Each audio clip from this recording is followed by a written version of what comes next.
तो बेटा देखिए डिकम्पोजिशन के 3 प्रोसेस, तो यहां पर हम लोग लिखते हैं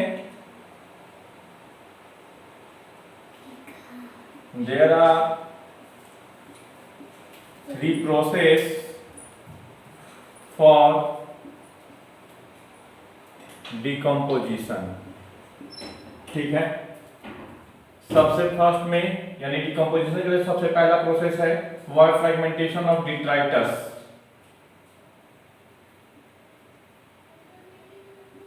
fragmentation of detritus. Fragmentation of detritus में होता क्या है कि जो लार्ज ऑर्गेनिक कंपाउंड है उसको स्मॉल फ्रैगमेंट में ब्रेक डाउन करने का काम खास करके इनवर्टिब्रेट में, जैसे एग्जांपल के रूप में हमने बताया था अर्थवॉर्म, टर्माइट्स, ये सब करते हैं। Okay,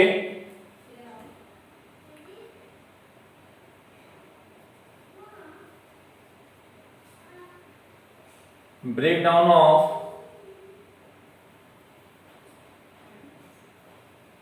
organic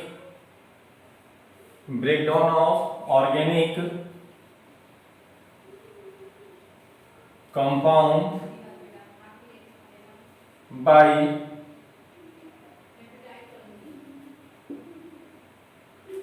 breakdown of inorganic compound that is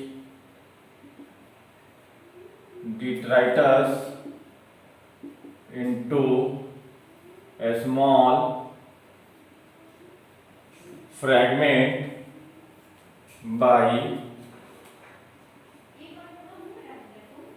invertebrate, example के रूप में अर्थवॉर्म और इसके साथ साथ टर्माइट etc। अर्थवॉर्म हो गया, टर्माइट हो गया, ये सब जो है वो एज ए डिट्राइटस के रूप में फ्रैगमेंट को डिट्राइटस को स्मॉल फ्रैगमेंट में ब्रेक डाउन करने का काम करते हैं। डिट्राइटस सबसे पहले कहते हैं किसको, the compound COMPOUND, the compound which are decomposed called detritus। जो कंपाउंड डिकम्पोज होते हैं उसको कहते हैं डिट्राइटस। ओके, तो ये first process fragmentation of detritus, detritus को स्मॉल फ्रैगमेंट में होने का काम को हम लोग कहते हैं फ्रैगमेंटेशन ऑफ डिट्राइटस। अब सेकेंड प्रोसेस को कहते हैं हम लोग लीचिंग। लीचिंग का मतलब क्या हुआ कि सॉइल वाटर सॉल्युबल जो कंपोनेंट है वो सॉइल में जाकर के मिक्स होंगे, यानी कि सॉइल के अपर सरफेस से थोड़ा सा नीचे के सरफेस में जाएंगे। सॉइल के जिस सरफेस पे सैप्रोफिटिक बैक्टीरिया और फंगाई होते हैं वहां तक वो पहुंच जाएगा। तो इसी प्रोसेस को हम लोग कहते हैं क्या, तो इस प्रोसेस को कहते हैं हम लोग लीचिंग। लीचिंग का मतलब ये जो प्रोसेस है ये सेकेंड मोस्ट इंपॉर्टेंट प्रोसेस है किसी भी डिकम्पोजिशन को होने के लिए। ठीक है, तो कहते हैं water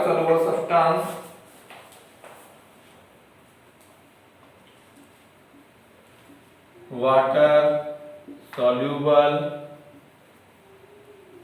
substance present in the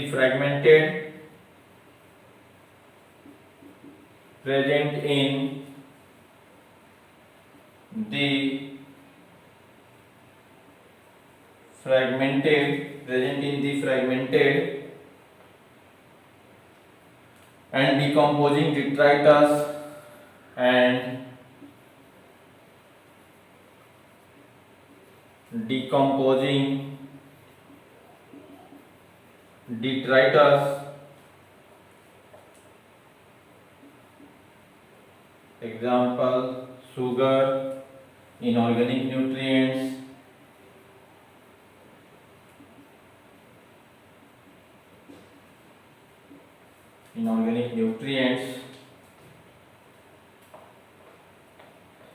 go down into soil horizon,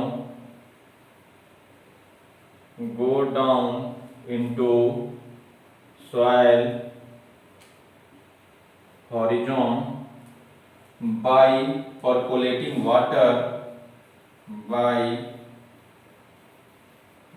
percolating का मतलब वाटर जैसे सॉइल के अंदर में जाएगा तो उसमें सोलुबलाइज कंपोनेंट भी उसके अंदर में जाएंगे। पहले वाटर में चीनी को घोल दो और चीनी को मिट्टी में डालोगे तो वाटर के साथ क्या जाएगा, वो चीनी भी जाएगा उसमें। तो उसी तरह जो परकोलेटिंग का मतलब कि जैसे जैसे सॉइल अंदर की ओर सॉइल के इनर सरफेस में पेनिट्रेट करेगा, उसके अंदर सोलुबलाइज जो कंपोनेंट होंगे वो भी पेनिट्रेट करके अंदर जाएंगे।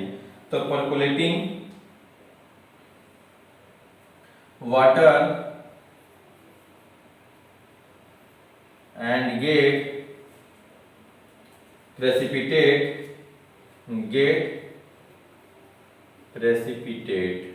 तो वो क्या करेगा, प्रेसिपिटेट कर जाएगा।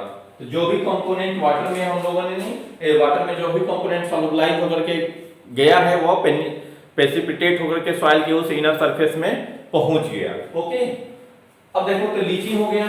लीचिंग के बाद में अब नेक्स्ट हमारा जो यानी कि इसके लिए जो नेक्स्ट प्रोसेस होगा तो वो क्या है, फर्स्ट में हम लोगों ने क्या देखा, फर्स्ट में फ्रेगमेंटेशन, सेकंड में लीचिंग, तो थर्ड में कैटाबोलिज्म। अब जो कंपोनेंट जो वाटर के साथ सॉइल में पहुंचा है तो उस सॉइल में कुछ सैप्रोफिटिक बैक्टीरिया एंड फंगाई होंगे जो उसको क्या करेंगे, तो third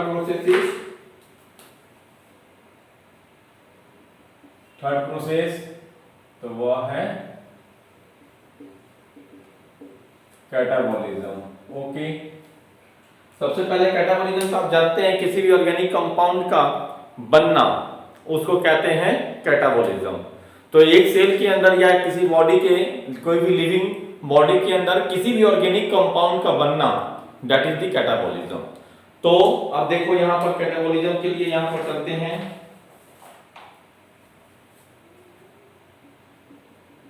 it is performed by saprophytic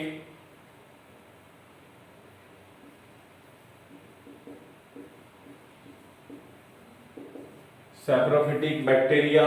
it is performed by saprophytic bacteria, bacteria के साथ साथ फंगाई। तो saprophytic bacteria and fungi they secrete digestive enzyme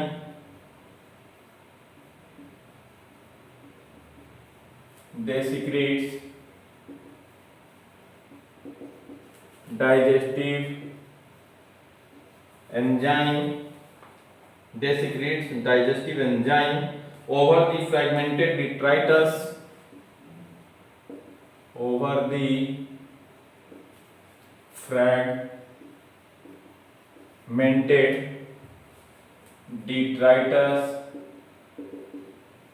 fragmented detritus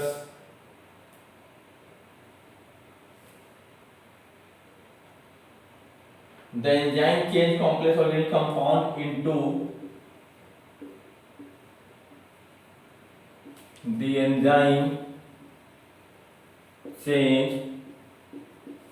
complex organic compound into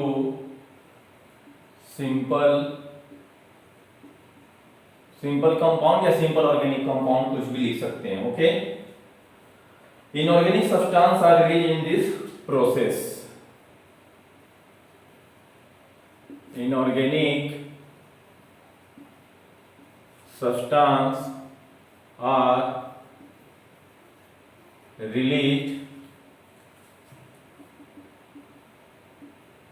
in this process. तो इस process में क्या release हो जाएगा, तो इनऑर्गेनिक सब्सटेंस जो है इस प्रोसेस में रिलीज हो जाएगा। They act as nature scavenger. तो कहते हैं they act as nature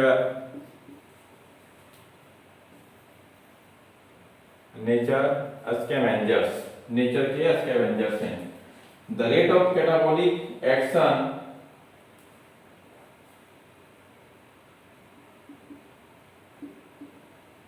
the rate of catabolic action is different. Catabolic action का जो रेट है कभी ज्यादा भी हो सकता है, कभी कम भी हो सकता है। इवन अलग अलग बैक्टीरिया या अलग अलग फंगाई के साथ रेट अलग वैरी कर सकता है। तो इसलिए कह रहे हैं कि the rate of catabolic action is different, वो वैरी कर सकता है, किसी में ज्यादा किसी में कम। ओके, अब इसी में हम लोगों को देखना है एक the different decomposition produce two substance, the different decomposition produce two substance, और वो टू सब्सटेंस एक होगा ह्यूमिफिकेशन और दूसरा होगा मिनरलाइजेशन। ओके, तो पहले तो ये तीन प्रोसेस समझ गए हम लोग, फ्रेगमेंटेशन ऑफ डिट्राइटस, लीचिंग और कैटाबोलिज्म। अब इसमें जो कैटाबोलिज्म हो रहा है तो यानी कि जो किसी ऑर्गेनिक कंपाउंड का डिकम्पोजिशन होता है तो इनऑर्गेनिक कंपाउंड बनते हैं। तो इसमें दो तरह के डिकम्पोजिशन होने से दो तरह के कंपाउंड यानी दो तरह के ये सब्सटेंस बनते हैं। ठीक है, एक होगा ह्यूमिफिकेशन प्रोसेस जिसमें ह्यूमस का फॉर्मेशन होगा, और मिनरलाइजेशन यानी मिनरल्स का फॉर्मेशन होगा, टू सब्सटेंस। तो फर्स्ट में ए में देखते हैं हम लोग ह्यूमिफिकेशन। अब ह्यूमस जो है वो एक एमॉर्फस कंपाउंड है, एमॉर्फस सब्सटेंस है। ओके, तो ह्यूमिफिकेशन के प्रोसेस से ये ह्यूमस का फॉर्मेशन होता है। चलिए, humification it is the process of decomposition of, it is the process of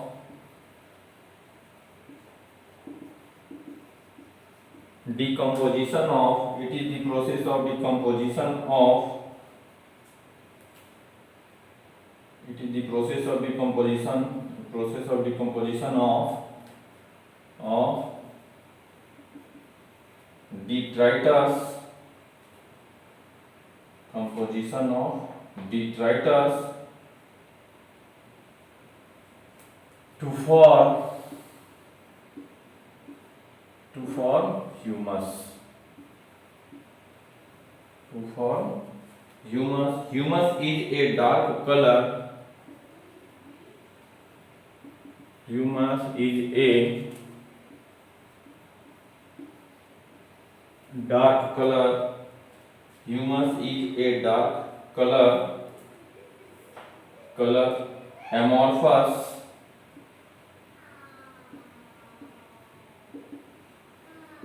more or less amorphous, more or less decomposed organic matter,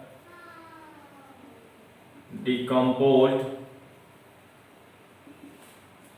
organic matter, decomposed organic matter rich in cellulose, rich in cellulose, lignin,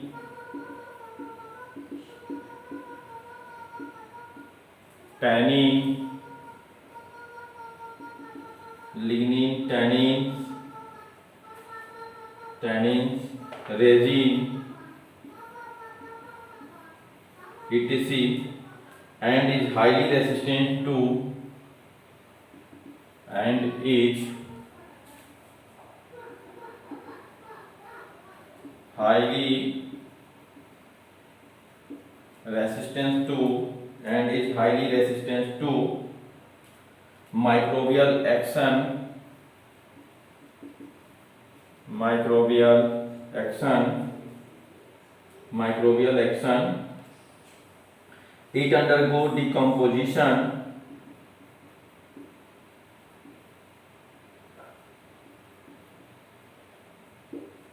it undergo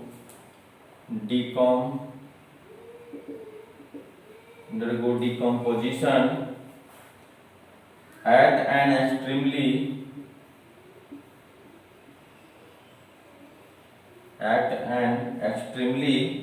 slow rate, Humus is slightly acidic. Humus is slightly acidic.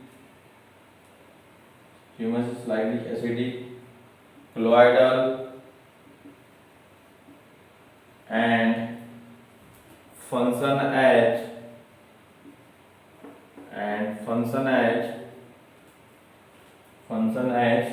reservoir of nutrients.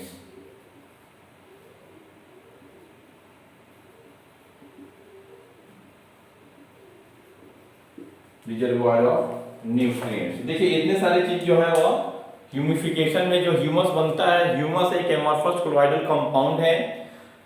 Last का इसका जो एक sentence है reservoir of nutrients, यानी कहते हैं कि जहां पे जितना ज्यादा ह्यूमिफिकेशन होगा वहां के सॉइल की क्वालिटी उतनी बढ़ेगी, यानी उस सॉइल में न्यूट्रिएंट्स बहुत ज्यादा होंगे, यानी वहां पर कम से कम फर्टिलाइजर का यूज करना पड़ेगा या नहीं करना पड़ेगा। तो humification is the most important process for increase the quality of soil, and it is most important factor to increase the productivity of the plant. Agriculture field में जब हम लोग देखते हैं कि जहाँ पे जितना ज़्यादा ह्यूमिफिकेशन होगा वहाँ से उस प्लांट से प्रोडक्टिविटी उतनी ज़्यादा होगी, तो ये बहुत ही इंपॉर्टेंट है। सेकेंड प्रोसेस जो है वह है मिनरलाइजेशन। ओके, और देखिए आप इसमें टैनिन, सेलुलोज, लिग्निन, ये सारे जो कार्बोहाइड्रेट के गुड सोर्स हैं ये सब प्रेजेंट होते हैं ह्यूमस में। ओके, अब चलिए मिनरलाइजेशन, ह्यूमिफिकेशन के बाद में मिनरलाइजेशन। सेकेंड प्रोसेस था कैटाबोलिज्म से होने वाले यानी डिकम्पोजिशन से बनने वाली ये दो चीज है। सेकेंड मिनरलाइजेशन,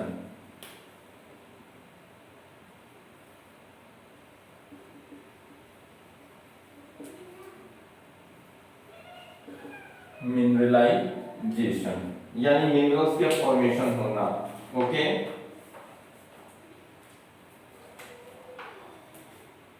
कहते हैं it is the release of organic compound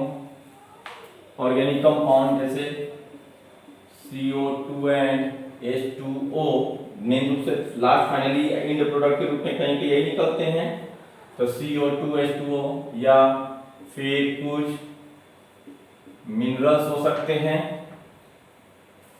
from organic matter और human, from organic matter and humus, from organic matter and humus during the process of decomposition, during the process of decomposition, during the process of decomposition they are formed along with, they are formed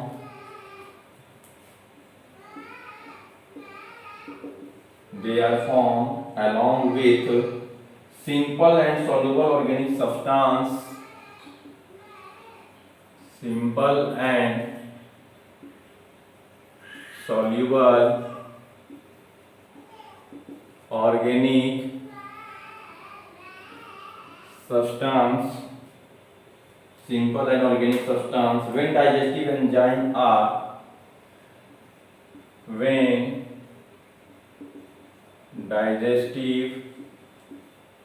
enzymes are, when digestive enzymes are poured over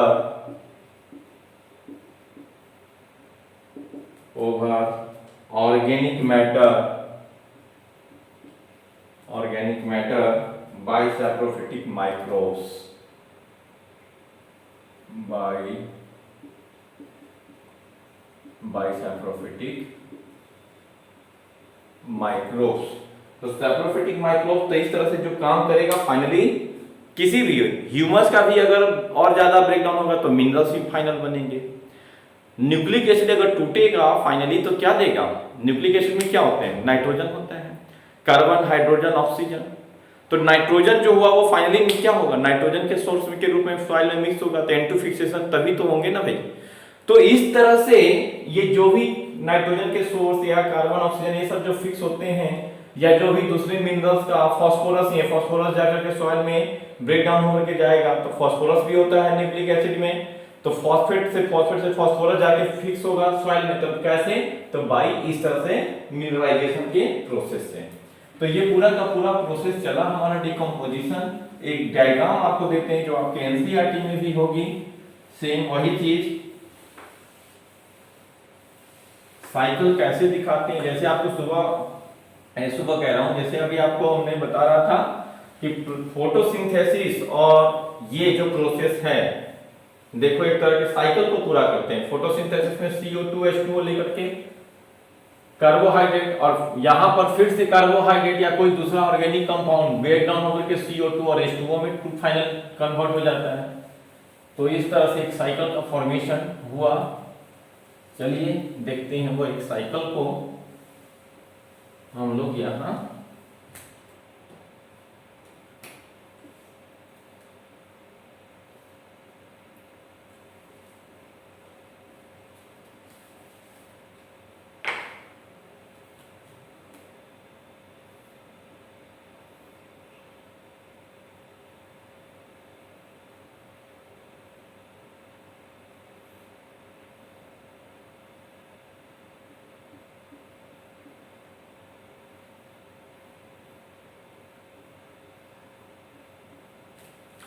यह एक plant हो गया, और इस plant का leaf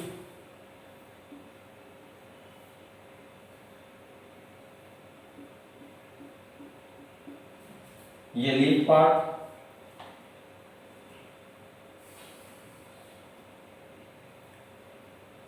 तो a tree grow in the soil,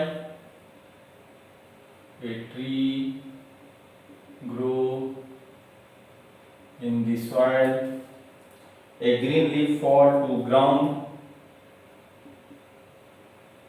green leaf fall to ground, ये leaf ground पे टूट के गिरा, तो ये चूंकि ऑर्गेनिक कंपाउंड का पार्ट है,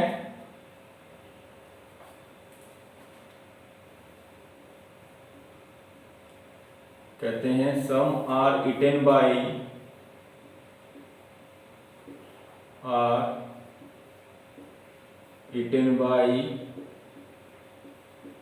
insect, some are eaten by insect and other animal,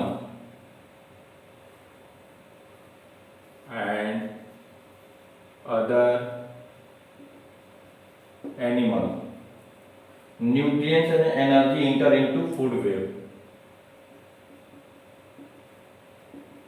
nutrients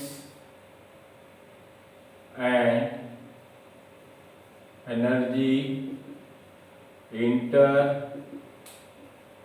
into food web। ठीक है, अब ये जो लीफ है, इस लीफ को कोई इंसेक्ट वगैरह खाएंगे,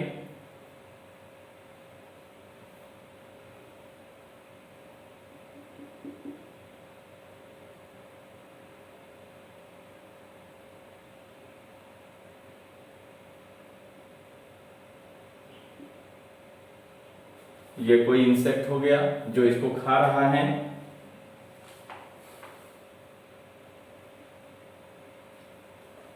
अब देखिए,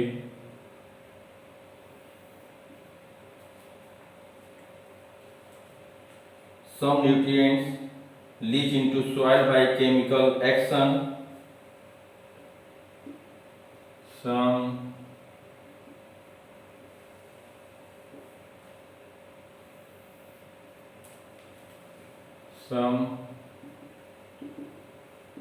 nutrients leach into soil, leach मतलब लीचिंग का प्रोसेस हो रहा है, leach into soil by leach into soil by chemical action, chemical action, या फिर ये डायरेक्ट जो है वह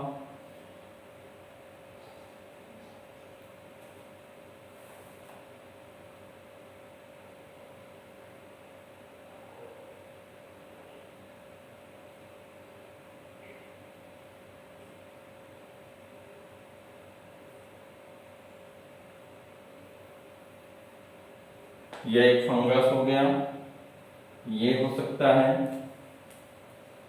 यहां पर हो गया ऑर्गेनिक रिच सॉइल।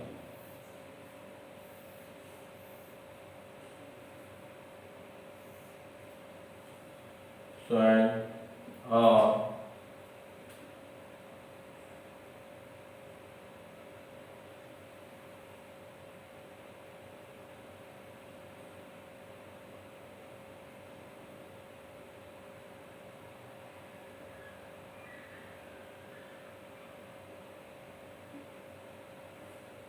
ये कोई इंसेक्ट है, तो ये इंसेक्ट भी ऑर्गेनिक रिच सॉइल में है।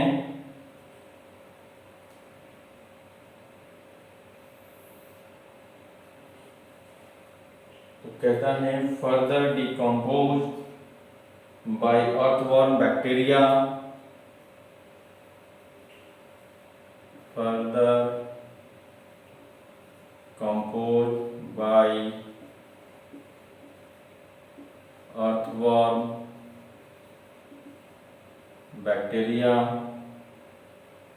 soil mite fungi,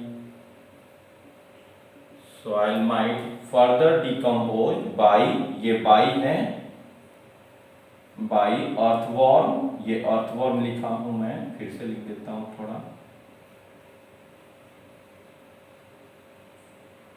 by earthworm bacteria, soil mite fungi etc.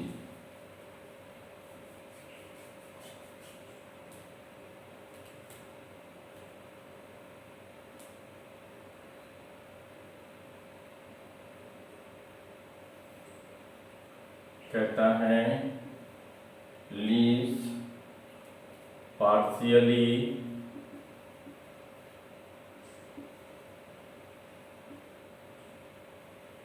decomposed by, leaf partially consumed, leaf partially consumed, leaves partially consumed,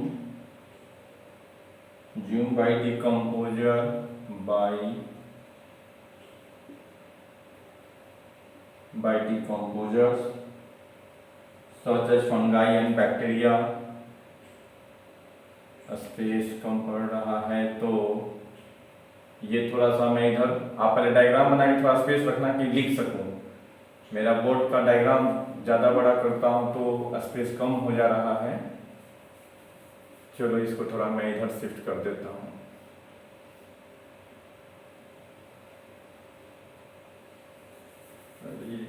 yes,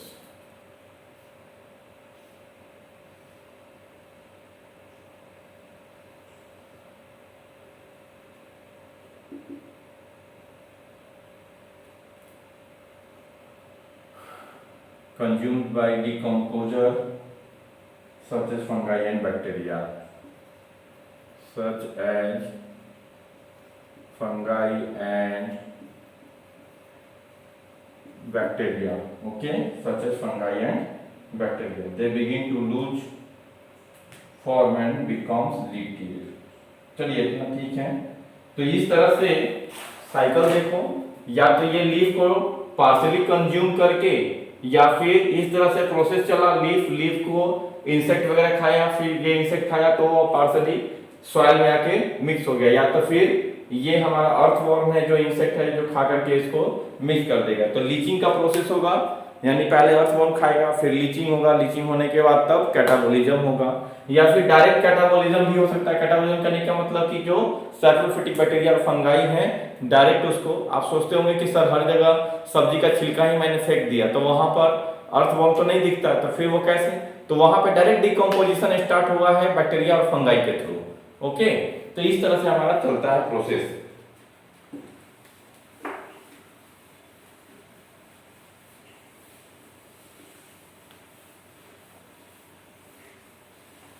अब कहते हैं फैक्टर अफेक्टिंग डिकम्पोजिशन। डिकम्पोजिशन को कौन कौन से फैक्टर अफेक्ट करते हैं? तो डिकम्पोजिशन को टेम्परेचर, मॉइस्चर, एरेशन, ये सब जो हैं, केमिकल नेचर ऑफ डिट्राइटस, तो कहते हैं सबसे पहले लिखते हैं factor affecting decomposition. Factor affecting decomposition, decomposition को कौन कौन से फैक्टर जो है वो अफेक्ट करते हैं। ओके, चलिए आइए देखते हैं हम लोग तो डिकम्पोजिशन के फैक्टर को अफेक्ट करने वाले कौन कौन से हैं। तो सबसे पहले chemical nature of detritus, first में chemical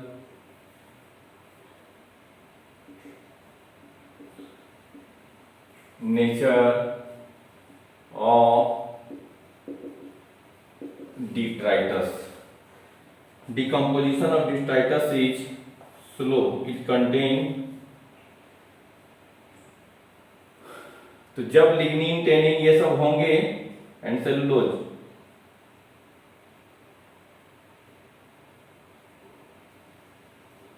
when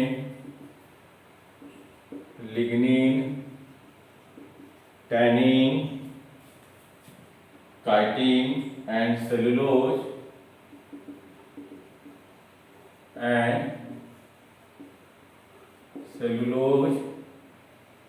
is more than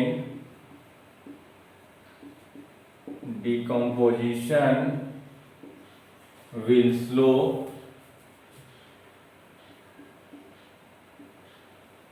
but when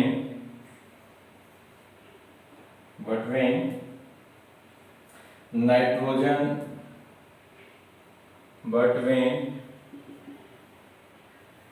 nitrogenous compound is more than it is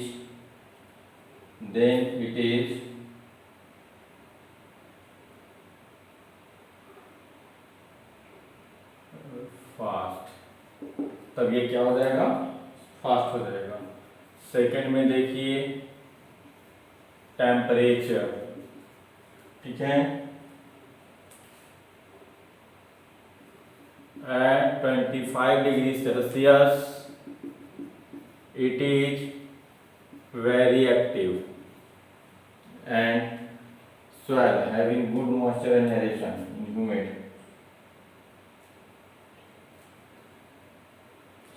temperature की वजह से ये घटता बढ़ता है।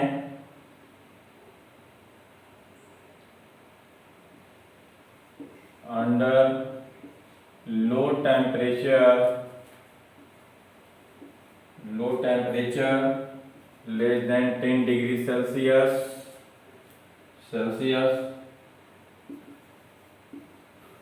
the rate is very slow। तो रेट क्या होंगे? स्लो हो जाएंगे। ओके, अब सी में देखिए मॉइस्चर, नमी जितना ज्यादा होगा उतना ज्यादा होता है।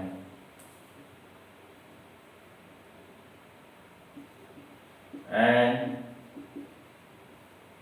optimum moisture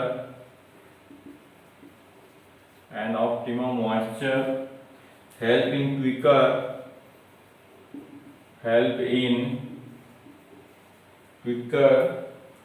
decomposition of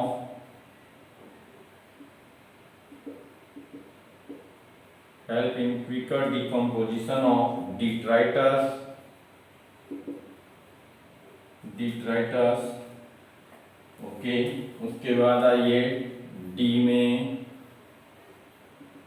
aeration. इसलिए नमी वाले जितने भी चीज होते हैं, जिस चीज में नमी ज्यादा होगी वो फ्रूट उतना जल्दी खराब होगा। एप्पल काफी दिन तक चलता है, लेकिन ऑरेंज बहुत जल्दी खराब होता है, यानी उसमें मॉइस्चर ज्यादा है। ओके, एरेशन, तो it is required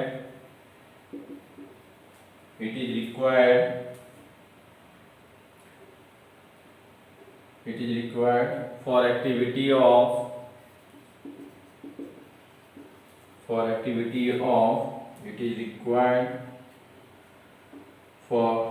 activity of decomposer and detrivorous.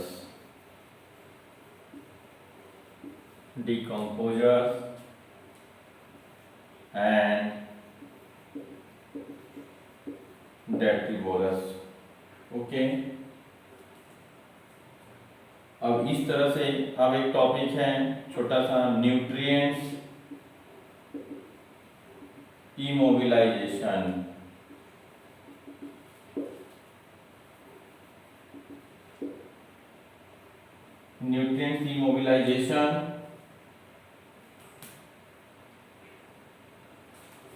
The incorporation of nutrients in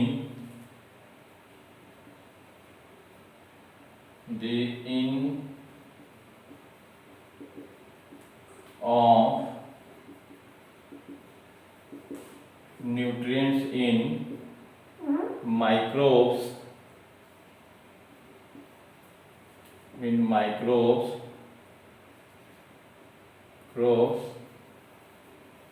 is called nutrients immobilization. ठीक है, यहाँ तक भी लिख के काम चलाया जा सकता है, अपने को बहुत ज्यादा इसमें कुछ खास ऐसा नहीं है। तो उसी को हम लोग कहते हैं nutrient. The incorporation of nutrients in microbes is called, या माइक्रोब तो इतना समझ लो कि उसी को न्यूट्रिएंट्स इमोबिलाइजेशन कहते हैं। चलिए, तो हमारा ये डिकम्पोजिशन का टॉपिक जो है वह कंप्लीट हुआ। डिकम्पोजिशन के टॉपिक के बाद में पहला क्या था, प्रोडक्टिविटी। दूसरा क्या था, तो दूसरा था हमारा डिकम्पोजिशन। और थर्ड क्या था, तो थर्ड में है एनर्जी का फ्लो। और तब लास्ट में क्या था एक, तो न्यूट्रिएंट साइक्लिंग। ओके, तो वो लास्ट में देखेंगे। तो पहले अभी नेक्स्ट टॉपिक इसी में, डिकम्पोजिशन के बाद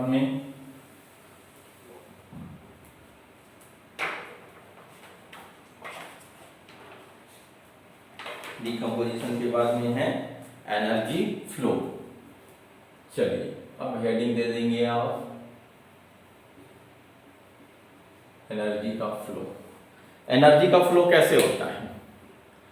सबसे पहले सोलर रेडिएशन, यानी कि सोलर रेडिएशन जो है सनलाइट, वो as a source of energy के रूप में कहां पहुंचा है, तो प्रोड्यूसर के पास। यानी इस तरह से आप एनर्जी का फ्लो देख सकते हैं कि जो सोलर रेडिएशन है वह कहां जाएगा, तो प्रोड्यूसर में। कहां, प्रोड्यूसर में। प्रोड्यूसर से अब ये कहां जाएगा, तो ऐसे एनिमल में जो एनिमल प्लांट को खाते हैं। ठीक, तो ये आ गया हर्बीवोरस में। और हर्बीवोरस को कौन खाता है, तो कार्निवोरस या ओमनिवोरस। तो ये आ गया कार्निवोरस में। ये किस में आ गया, कार्निवोरस में आ गया। तो हर्बीवोरस से कार्निवोरस में आ गया। इस तरह से एनर्जी का फ्लो बढ़ते चला जा रहा है, सोलर रेडिएशन से प्रोड्यूसर से हर्बीवोरस तब कार्निवोरस। अब यहां पर इस तरह की जो बातें हो गई, इन सब से यही चीज क्या कहलाता है, एनर्जी फ्लो। एक वेव से दूसरे वेव की ओर, यानी एक सोर्स से दूसरे सोर्स की ओर। हमारे अंदर हम दिन भर काम करते हैं तो एनर्जी कहां से आती है, फूड खाते हैं। उस फूड में एनर्जी कैसे आया है, फिजिक्स में आप पढ़े होंगे, energy not be created not be destroy. तो एनर्जी को ना हम, energy not be created and not be destroy. Energy को ना हम बना सकते हैं, ना ही एनर्जी को हम डिस्ट्रॉय कर सकते हैं। ऐसा। तो उसी हिसाब से जो सनलाइट में एनर्जी है वो एनर्जी क्या है, प्रोड्यूसर यानी प्लांट में, उस प्लांट को जो खाएगा उसके अंदर वो एनर्जी जाएगा।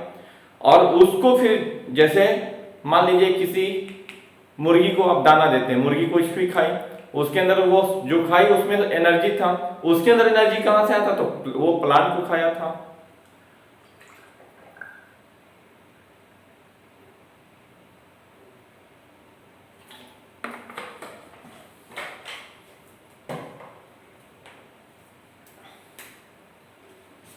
चलिए देखते हैं।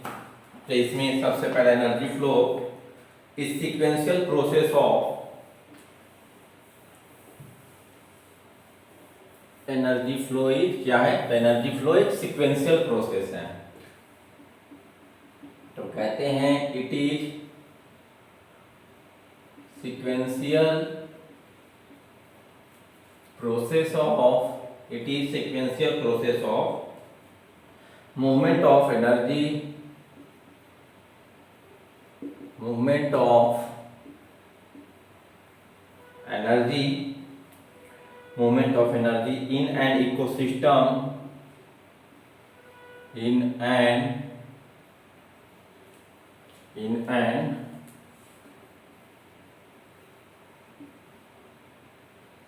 an ecosystem through a series of organism, through a series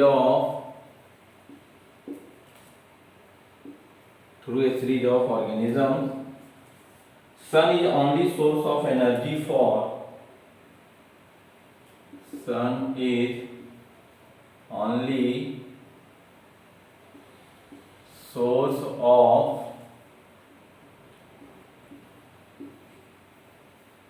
source of energy for all ecosystem on earth, ecosystem on earth.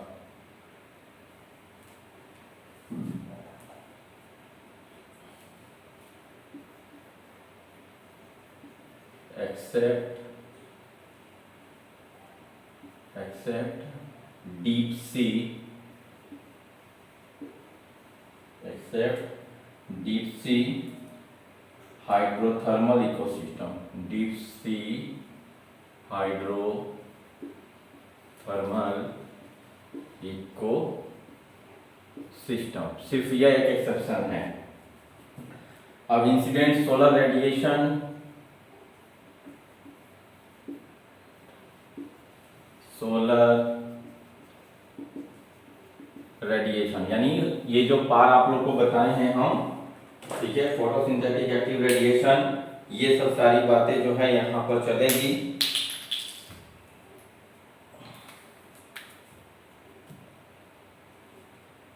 तो थोड़ा सा आपको वो सब फोटोसिंथेसिस हमने आपको बताया था कि बहुत जगह आने वाला है।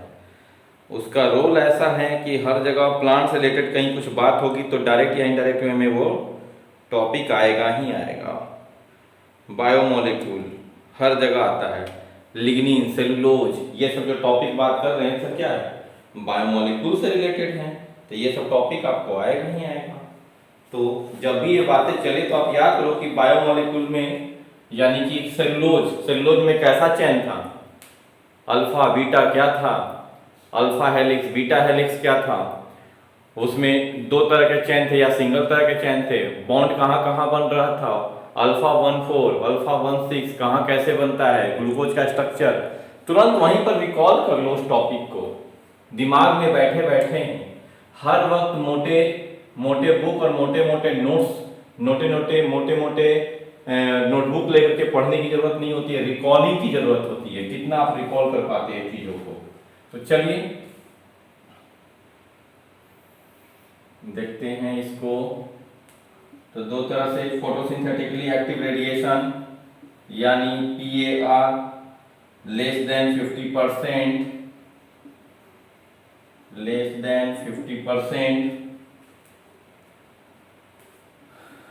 अब ये एनर्जी लॉस करेगा,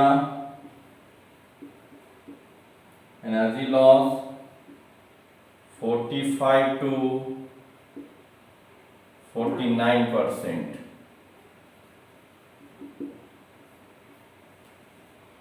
Capture in photosynthesis. Capture in photosynthesis कितना 1 to 5%, यानी GPP. Okay. Respiratory loss 1 to sorry यहाँ पर ये हो जाएगा कितना 1 to 5%. फिर रेस्पिरेटरी लॉस तो एनपीपी निकल जाएगा हमारा. रेस्पिरेटरी लॉस एनपीपी निकाल देंगे कितना है 0.2 से 1%. 0.2 से 1% तक रेस्पिरेटरी लॉस. तो यहाँ पर फाइनल एनपीपी कितना आ जाएगा 0.8 से 4% तक का रेंज हो गया. अब बाकी यहाँ पर देखिए absorbed by gases water, absorbed by gases water, vapor, water, vapors, reflected by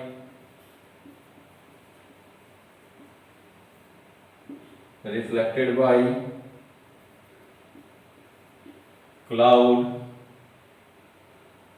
scattered by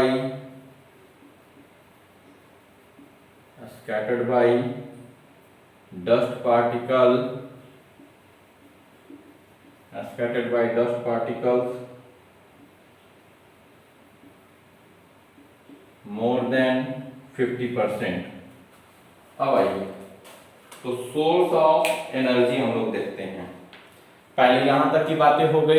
NPP GPP कल आपको मैंने बताया था. ठीक. और पीएआर याद करिए फोटोसिंथेटिक एक्टिव रेडिएशन. प्लांट हमेशा टोटल रेडिएशन का सिर्फ 1 से 2% पार्ट ही एब्जॉर्ब करता है, बाकी पार्ट नहीं. ठीक है. तो वो बात भी आपको अगर याद है फोटोसिंथेसिस में नहीं तो एक बार खोल के देख लीजिए उसी टॉपिक को फिर से एक बार. अब चलिए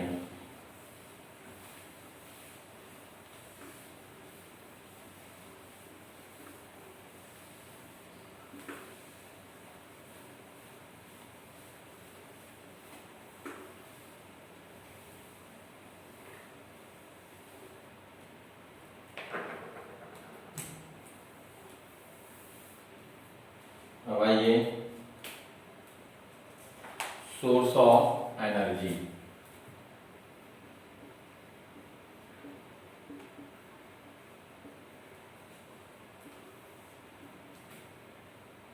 सोर्स ऑफ एनर्जी की ओर बात करें.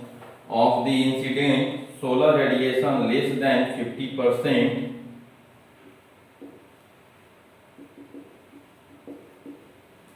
Incident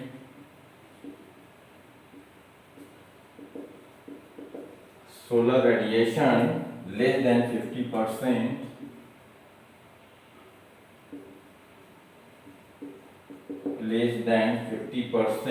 of it is photosynthetically active, less than 50% of it is PAR. Plant capture only 2 to 10% of PAR. Plant only capture 2 to 10% of PAR. ठीक है. Energy does not remain trapped permanent in energy does not trap permanent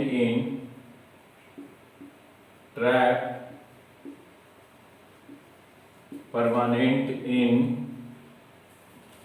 any organism. हाँ, ऐसा कभी नहीं हो सकता है कि एक बार, ऐसा कोई प्लांट नहीं कि सिर्फ अपने लाइफ टाइम में एक बार सनलाइट के एनर्जी को ऑब्जर्व करके पूरे होल लाइफ वो सरवाइव कर ले। नहीं, कोई भी ऐसा ऑर्गेनिज्म नहीं है, ना कोई एनिमल ना कोई प्लांट, कि एक बार किसी भी एनर्जी को वन टाइम ले करके और पूरा अपना लाइफ साइकिल पूरा कर ले, ऐसा नहीं है। तो एनर्जी तो उसे किसी ना किसी सोर्स के रूप में चाहिए ही चाहिए अपने लाइफ साइकिल में। ओके, बहुत गर्मी लग रही है, लेकिन क्या करूं, गर्मी है ही। does not trap permanent in any organism. It is either pass on to the higher trophic level. It is either passed on to higher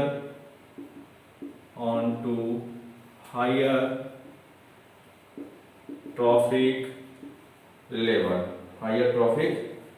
level, or becomes available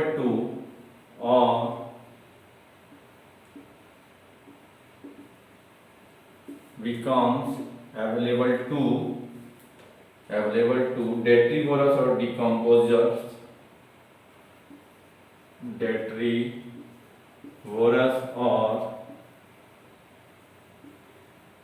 decomposers after the organism dies.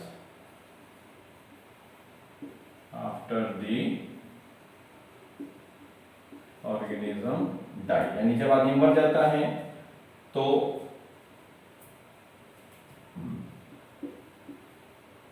herbivores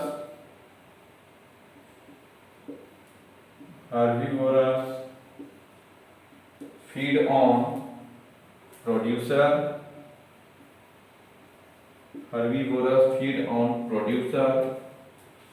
Part of energy is wasted in digestion.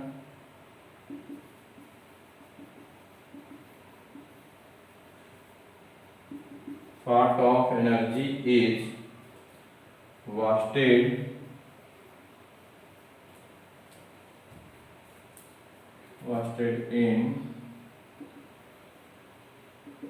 in digestion and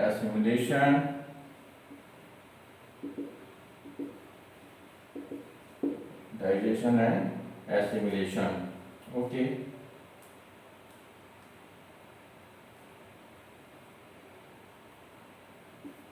फिर कहते हैं, तो herbivorous को कौन खाता है, carnivorous या omnivorous? Herbivorous eaten by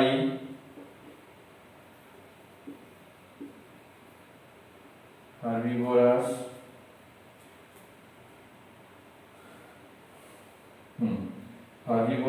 eaten by primary carnivorous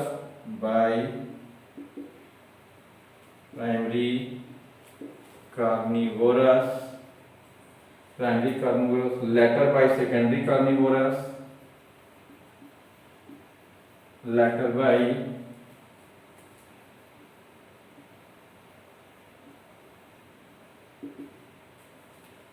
secondary carnivorous, later by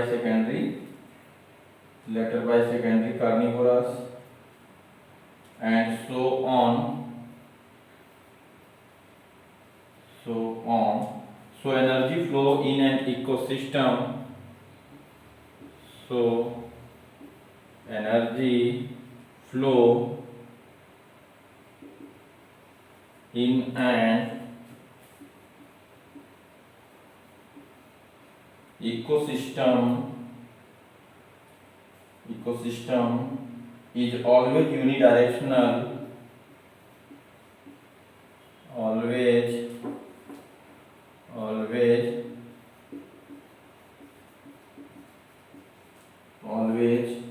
unidirectional or one way. That is, तो वन वे that is कैसा, तो वही जो लिखे थे सोलर रेडिएशन से कहाँ जाएगा, प्रोड्यूसर से हर्बीवोरस एंड हर्बीवोरस से कार्निवोरस। ओके, अब यहां तक की बातें अगर हो गई,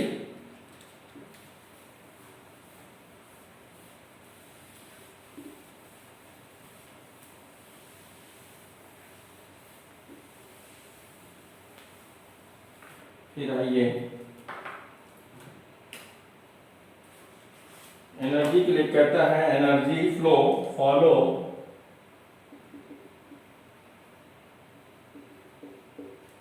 energy flow follow law of thermodynamics, जो फिजिक्स का टॉपिक है, thermo law of thermodynamics. Chemistry में भी है thermodynamics. This large expenditure of energy ecosystem based on two basic law of thermodynamics. तो फर्स्ट लॉ ऑफ थर्मोडायनेमिक्स क्या कहता है?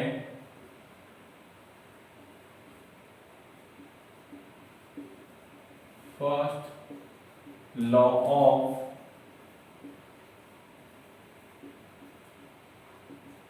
thermodynamics, energy is neither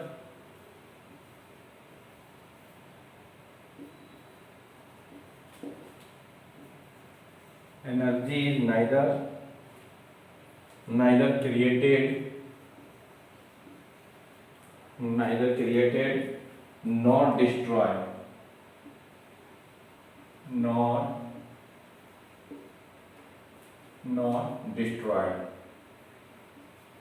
यानी कि एनर्जी को ना बना सकते हैं हम, ना डिस्ट्रॉय कर सकते हैं, सिर्फ फॉर्म चेंज होता है एक फॉर्म से दूसरे फॉर्म में। But can be transform from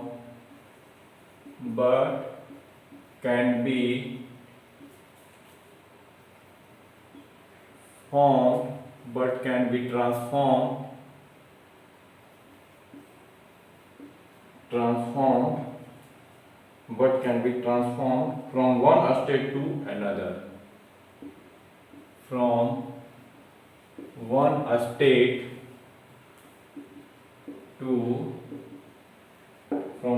state to another. Energy of sunlight can be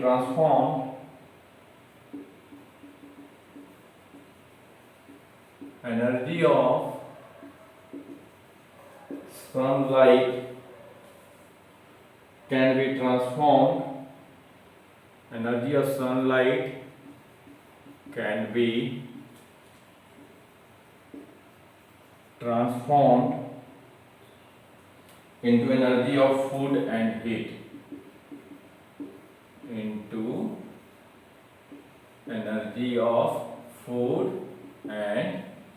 यानी सनलाइट में जो एनर्जी है वो एनर्जी फूड के रूप में स्टोर हो जाता है या हीट के रूप में। ओके, अब आइए देखिए सेकेंड लॉ ऑफ थर्मोडायनेमिक्स।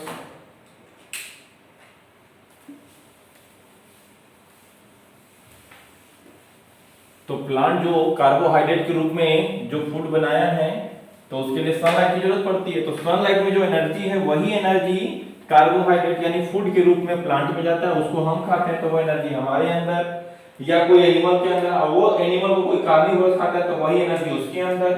तो इस तरह से ये चलते हैं। अब क्या कहता है, according to second law,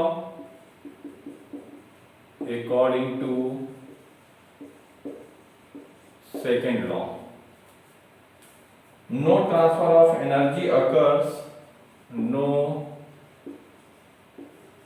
transfers of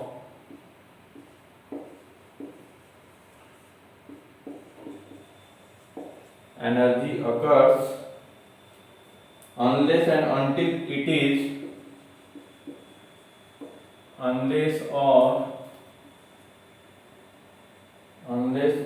until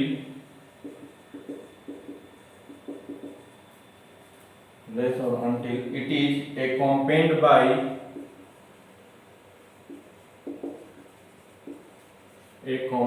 by degradation or dissipation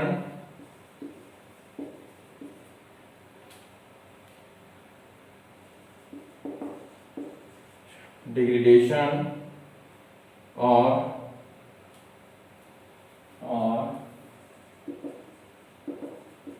dissipation of energy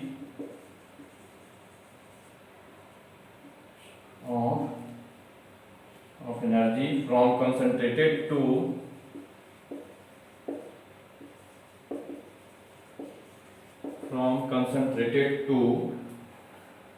dispersed form, concentrated to dispersed form, concentrated dispersed form. The transfer of energy, volume energy accompanied by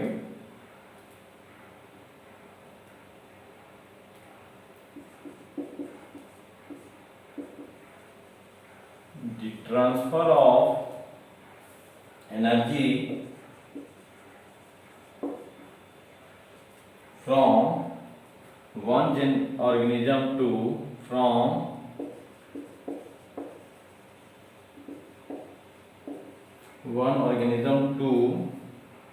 another is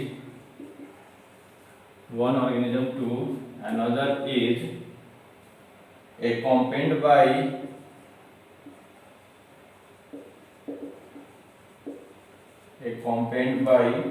degradation and loss or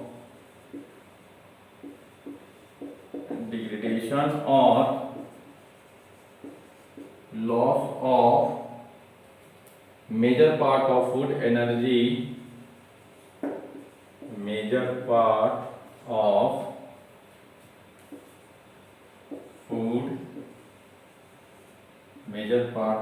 loss of food energy as heat।